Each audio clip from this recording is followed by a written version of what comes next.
नमस्कार दोस्तों, मैं हूं योगेंद्र विकल और आप सभी का स्वागत है जीएस गुरु विकल चैनल पर।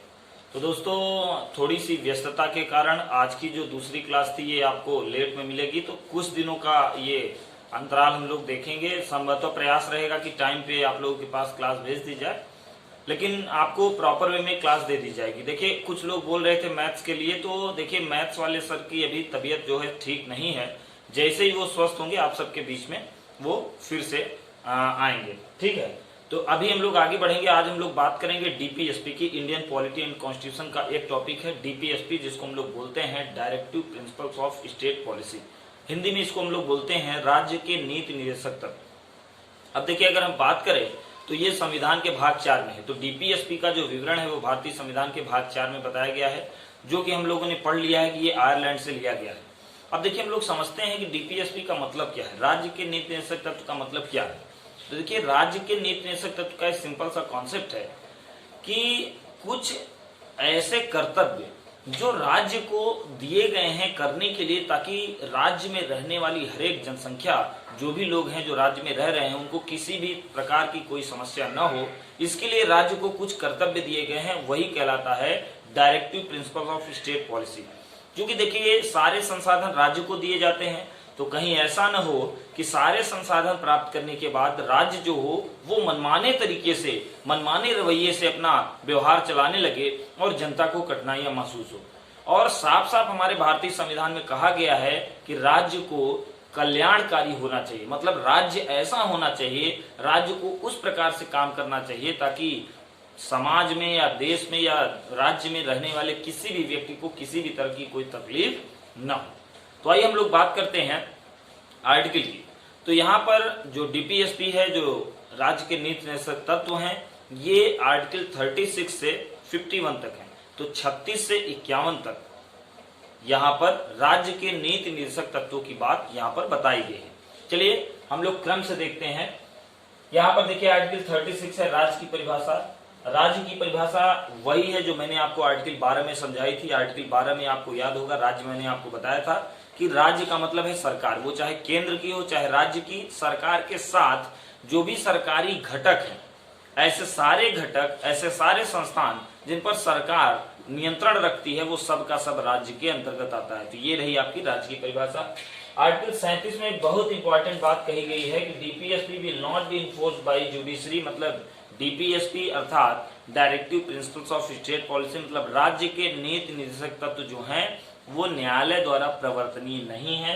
इसका मतलब है कि इसको ज्यूडिशरी द्वारा लागू नहीं कराया जा सकता। देखिए, डीपीएसपी का लागू होना राज्यों के लिए कहा गया है कि ये इनकी ड्यूटी है, लेकिन ये कंपलसरी, मैंडेटरी नहीं है, ये बात याद रखिए। अब ये इसलिए कहा गया क्योंकि देखिए, राज्य के पास संसाधन सीमित होते हैं। तो मान लीजिए कहा गया है कि सबके पास रोजगार पहुंचाना चाहिए। अब सबको मान लीजिए कि एक बेसिक इनकम सबको देनी चाहिए, लेकिन मान लीजिए राज्य की हालत खस्ता हाल है, तो वो कहां से कर पाएगा। इसलिए ये कहा गया है कि जिन राज्यों की, जब तक राज्य अपने लेवल में मेंटेन नहीं हो जाते, जब तक उनकी इकोनॉमिक कंडीशन ठीक नहीं हो जाती, तब तक मान लीजिए कि इसी पर्पज के तहत या इसी पॉइंट ऑफ व्यू के तहत ये प्रोविजन किया गया है। यद्यपि डीपीएसपी है बहुत जबरदस्त, लेकिन इसी वजह से, इकोनॉमिक कंडीशन की वजह से कह दिया गया कि DPSP will not be enforced by judiciary. ठीक है, तो याद रखिए, स्टेटमेंट वाइज कभी आए कि राज्य के नीति निर्देशक तत्वों को राज्य द्वारा लागू न होने की स्थिति में न्यायपालिका इसको लागू करा सकती है। याद रखिए, स्टेटमेंट गलत है। ठीक है, चलिए आगे हम लोग बढ़ते हैं। आर्टिकल 38 में बताया गया है कि जो राज्य है वो सामाजिक, आर्थिक और राजनीतिक न्याय लाने का प्रयास करेगा, मतलब सामाजिक न्याय, आर्थिक न्याय, राजनीतिक न्याय लाने का प्रयास राज्य करेगा। ठीक है, ये आपका आर्टिकल 38 में बताया गया। साथ में प्रतिष्ठा एवं अवसर की समता की भी बात कही गई है कि राज्य जो है वो सभी नागरिकों को प्रतिष्ठा और अवसर की समता लाने का प्रयास करेगा। ठीक है, आगे हम लोग देखते हैं आर्टिकल 39। तो यहाँ पर साफ साफ बताया गया है कि भौतिक संसाधनों का उचित वितरण, मतलब राज्य जो है वो इस तरह से काम करेगा कि वहां जो भी लोगों के पास रिसोर्सेस हैं उनका समान डिस्ट्रीब्यूशन हो। कुछ यही बात कहा गया है कि यहाँ पर धन एवं उत्पादन के साधनों का विकेंद्रीकरण। विकेंद्रीकरण मतलब आप लोग समझते होंगे डिसेंट्रलाइजेशन। डिसेंट्रलाइजेशन का मतलब ये हुआ कि जो एक जगह कोई भी चीज स्थिर ना हो, वो बिखरी हुई हो। इसका मतलब ये है कि धन और उत्पादन के जो भी साधन हैं वो अलग अलग जगहों पर डिस्ट्रीब्यूट हो जाए, मतलब सबके पास धन हो और सबके पास उत्पादन के साधन हो, ये इसकी पहुंच सभी लोगों तक होनी चाहिए, ये राज्य की ड्यूटी है। यहीं पर आर्टिकल 39 में ही कहा गया है समान काम के लिए समान वेतन। ये बहुत इंपॉर्टेंट है, मतलब स्त्री और पुरुष जो दोनों वर्ग हैं उन दोनों को एक ही काम के लिए एक ही वेतन मिलना चाहिए, ये राज्य की ड्यूटी है। राज्य की जिम्मेदारी है कि ये कानून बनाकर लागू कराए। ठीक है, आगे हम लोग बढ़ते हैं आर्टिकल 39 के ए की ओर, या क या ए दोनों आपको देखने को मिलेगा। यहाँ पर लिखा गया है समान अवसर के आधार पर न्याय, मतलब सभी को बराबर मौके मिलने चाहिए उनके साथ न्याय होने के, ऐसा राज्य, ये राज्य की ड्यूटी है कि सबके साथ न्याय होना चाहिए। ठीक है, और साथ में कहा गया है कि राज्य की ये भी ड्यूटी है कि निःशुल्क कानूनी सहायता, मतलब सभी को कानूनी सहायता मुहैया कराना राज्य की जिम्मेदारी है और वो भी बिल्कुल मुफ्त होनी चाहिए, ये राज्य का कर्तव्य है।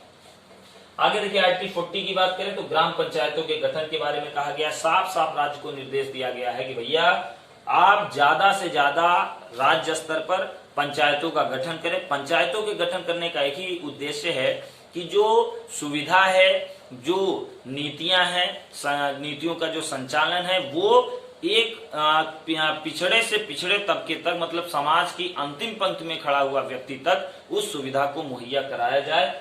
इस पर्पज के तहत ग्राम पंचायतों का गठन किया गया है। यह ग्राम पंचायतों के गठन की बात यहाँ पर आर्टिकल 40 में कही गई है। आप सब लोग जानते होंगे, बहुत इंपॉर्टेंट आर्टिकल, पेपर में बहुत बार पूछा भी गया है और हम लोगों ने ग्रामीण विकास के पहले लेक्चर में पंचायतों के बारे में बहुत अच्छे से देख भी लिया है। आगे हम लोग देखते हैं आर्टिकल 41, तो यहाँ साफ साफ राज्य को कहा गया है कि बुढ़ापा, बेरोजगारी, अशक्तता के संदर्भ में जो राज्य है वो उनके केस में काम, शिक्षा और लोक सहायता प्रदान करने का काम करे। मतलब समाज का ऐसा वर्ग जहां पर बेरोजगारी बहुत ज्यादा है या फिर बुढ़ापा है, मान लीजिए कोई एक ऐसा वर्ग है जो बुढ़ापे का शिकार है, तो उसको आजीविका के लिए राज्य की ड्यूटी है कि उसको कुछ संसाधन को मुहैया कराए। एक बड़ा वर्ग अगर बेरोजगार है तो बेरोजगारी में जब तक वो वर्ग है तब तक के लिए राज्य की ड्यूटी है कि राज्य उनको कुछ न कुछ संसाधन मुहैया कराए ताकि उनका भी जीविकोपार्जन होता चले।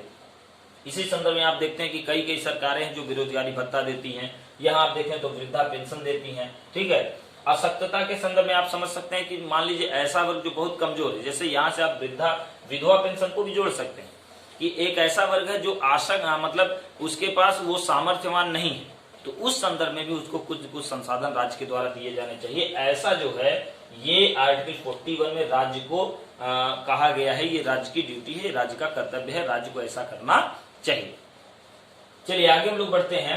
आर्टिकल 42 की बात करें, प्रसूति सहायता की यहाँ पर बात कही गई है कि राज्य जो है ये उसकी ड्यूटी है कि राज्य प्रसूति सहायता का प्रबंध करे। मतलब जब कोई महिला गर्भवती होती है और जब उसके संतान होती हैं तो उसके संतान होने के बाद उसको जो एक सरकार द्वारा सहायता राशि दी जाए ताकि वो अपने आप को फिर से मेंटेन कर सके, ये राज्य की ड्यूटी है। राज्य इस पे काम भी करते हैं, आप सब जानते होंगे। आर्टिकल 43 की बात करें तो राज्य को यहाँ साफ साफ कहा गया है निर्वाह मजदूरी, मतलब जो भी वर्ग है, जो काम कर रहा वर्ग है, उसके लिए निर्वाह मजदूरी का प्रबंध राज्य को करना चाहिए। कुटीर उद्योगों की स्थापना की बात कही गई है, ये बहुत इंपॉर्टेंट बात है। अब देखिए निर्वाह मजदूरी से आप जोड़ सकते हैं, यहीं से आया है मनरेगा, बहुत इंपॉर्टेंट है। तो अब मनरेगा का कॉन्सेप्ट भी आप लोग जानते होंगे, जब बेरोजगारी चरम स्तर पे थी, पीक पर थी, तो उस समय उस मंदी से निजात पाने के लिए यहाँ पर नरेगा स्कीम को शुरू किया गया था। आप सब लोग जानते होंगे 2005 के एक्ट से 2006 में इसको शुरू किया गया था आंध्र प्रदेश से। हम लोगों ने इसकी भी बात कर ली है ग्रामीण विकास के लेक्चर में, नरेगा को हमने अच्छे से समझा था। ठीक है, तो निर्वाह मजदूरी और कुटीर उद्योग की स्थापना की बात आर्टिकल 43 के तहत राज्य को साफ साफ बताई गई है। आगे हम लोग बढ़ते हैं। देखिए 43 का एक, यहाँ पर देखिए उद्योगों के प्रबंध में कर्मकारों की भागीदारी के लिए विधान बनाना। मतलब यहाँ पर साफ साफ कहा गया है राज्य के लिए कि जो भी उद्योग हैं, उद्योग धंधे में जो भी लोग काम कर रहे हैं, उनकी सुटेबल, उनके सहजता पूर्ण काम करने के लिए राज्य को नियम बनाने चाहिए। ऐसा राज्य को निर्देश दिया गया है आर्टिकल 43 के ए के तहत। ये यूपीपीसीएस प्रीलिम्स 2019 का क्वेश्चन था। यही क्वेश्चन आया था कि उद्योगों के प्रबंधन कर्मकारों के लिए नियम बनाने के लिए जो राज्य को निर्देश दिया गया है कौन सा आर्टिकल है, साफ साफ पूछा गया था ये क्वेश्चन। ठीक है, अब आगे देखिए हम लोग बढ़ते हैं। आर्टिकल 44 की बात करें, आप लिखते भी जाइएगा, अब यहाँ समय नहीं है लिखने का, आप लोग लिख लीजिएगा। 44 की बात करें तो वहां पर कहा गया है कॉमन सिविल कोड, जिसको हम लोग बोलते हैं यूनिफॉर्म सिविल कोड, एक समान नागरिक संहिता। बहुत इंपॉर्टेंट है, बहुत बार पेपर में आया है कि जो भी व्यक्ति हैं भारत में, जितने भी धर्म के लोग हैं, उन सभी के लिए एक कानून बनाया जाए, मतलब एक अम्ब्रेला ऐसा हो जिसके नीचे पूरे लोग हों, तो मतलब एक ही कानून सभी के लिए हो। कोई अपने धर्म या जाति या किसी भी दूसरे चीज के आड़ में अपने एक नियमों की धज्जियां ना उड़ाए, इसके लिए काफी प्रयास किया जा रहा है, जिसकी चर्चा भी आप लोग देख रहे हो पिछले 2-3 सालों से लगातार चर्चा में ये है। तो common civil code, uniform civil code article 44 का विषय। आर्टिकल 45 की बात करें तो कहा गया है साफ साफ कि 0 से 6 वर्ष तक के बच्चों के लिए सरकार क्या करेगी, निःशुल्क शिक्षा का प्रावधान सरकार के लिए कहा गया है। सरकार को निर्देश दिया गया है कि जो भी 0 से 6 वर्ष तक के बच्चे हैं उनके लिए शिक्षा का प्रावधान राज्य करेगा। साथ में इसी में आप सब जानते होंगे 86वां संविधान संशोधन 2002 के तहत यहाँ पर एक प्रोविजन और कर दिया गया है कि जितने भी 6 से 14 साल तक के बच्चे हैं उनके लिए भी शिक्षा का प्रबंध राज्य करेगा। ये था 45। आर्टिकल 46 में साफ साफ कहा गया है कि अनुसूचित जाति, जनजाति और जो भी पिछड़े वर्ग के लोग हैं उनको आगे लाने के लिए, समाज की मुख्य धारा में लाने के लिए राज्य को जो भी जरूरत पड़े नियम बनाने की, वो नियम बना सकता है राज्य। तो आर्टिकल 46 के तहत राज्य को ये पावर दे दी गई है कि आप SC, ST या जो भी पिछड़े वर्ग के पिछड़े तबके के जो लोग हैं उनको समाज की मुख्य धारा, मेन स्ट्रीम में लाने के लिए आप कोई भी नियम कानून बना सकते हैं। ऐसी पावर राज्य को दी गई है। आर्टिकल 46 हम लोगों ने देखा। 47 की बात करें तो यहाँ साफ साफ कहा गया है कि राज्य को लोगों का पोषाहार स्तर बढ़ाने का प्रयास करना चाहिए। मतलब राज्य में कुपोषण की स्थिति ना हो, लोग कुपोषित ना हो, ये प्रबंध राज्य को करना चाहिए। तो सब लोगों तक पोषण की उपलब्धता हो, ऐसा प्रबंध राज्य को करना चाहिए। और ये भी निर्देश साफ साफ दिया गया है कि राज्य को मदिरा सेवन पर निषेध लगाना चाहिए, शराब बिक्री पर रोक लगानी चाहिए, ताकि लोग नैतिक रूप से भी अच्छे रहें और उनका स्वास्थ्य भी अच्छा रहे। ऐसा निर्देश साफ साफ दिया गया है आर्टिकल 47 में। ठीक है, आगे बात करते हैं आर्टिकल 48 की। तो आर्टिकल 48 में कहा गया है, आर्टिकल 48 में यहाँ बताया गया है कि जो भी दुधारू पशु हैं उनके वध का निषेध है। मतलब जितने भी राज्य में दुधारू पशु हैं वो किसी भी तरह से उनकी हत्या नहीं होनी चाहिए।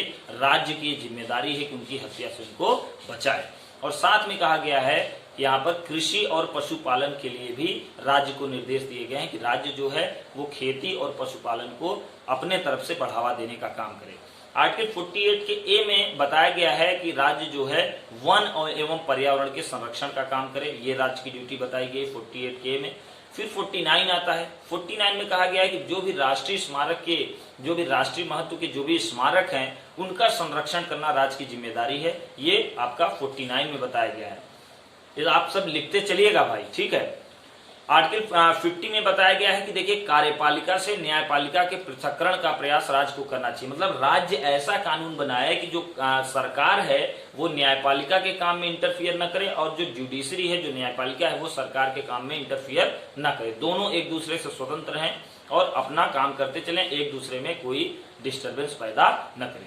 और आर्टिकल 51 में साफ साफ बताया गया है कि राज्य की ड्यूटी है कि जो भी अंतर्राष्ट्रीय संबंध हैं उनको राज्य बेहतर से बेहतर करने का प्रयास करे।